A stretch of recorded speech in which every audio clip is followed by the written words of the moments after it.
Nagkaroon tayo dito ng masarap na classic tinulang manok recipe. Good morning! Recipe na masarap. Yan ang ating gustong ibahagi sa inyo. Tinulang manok.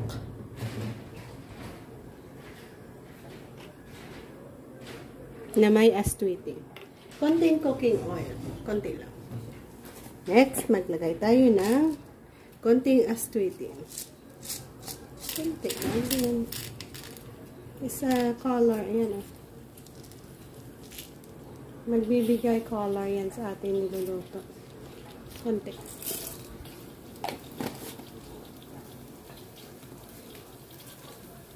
So, pagkatapos natin palabasin ang kanyang color, kunin natin ang mga seeds.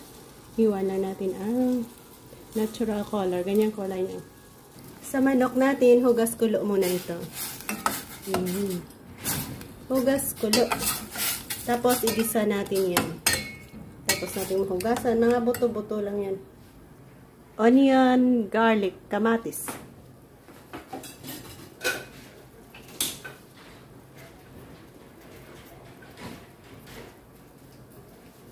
Gisa.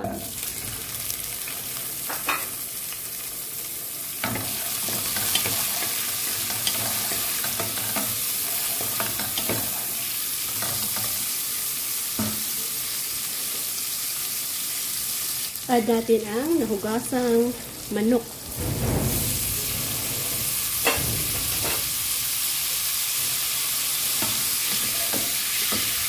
Yan, gisa-gisa lang yan. Sabay natin igisa ang tanglad. Cover and hayaan mo na dyang mag-gisa. Yan, hustong gisa, napalabas natin ang kanyang oil. Add natin ang tubig. Dahil sa tinola ang ating gagawin.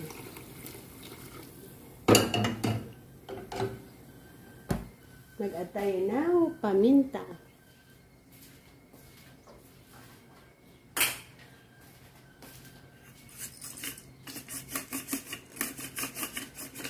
Konting paminta at konting patis. Mga classic style ng tinulang manok.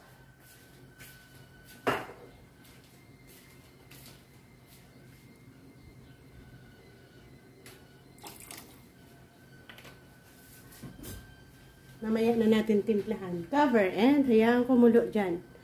Next ingredients ang aking ipapakita sa ating pagbalik. So, ayan guys. Pwede na natin add ng asin. Asin lang. Sapat na yan. Ayan guys. Mag-add tayo ng malunggay at 2 pirasong sili. So, ayan guys. Thank you again for joining me. Nagkaroon tayo dito ng masarap na classic tinulang manok recipe. Bye-bye, God bless, and happy eating.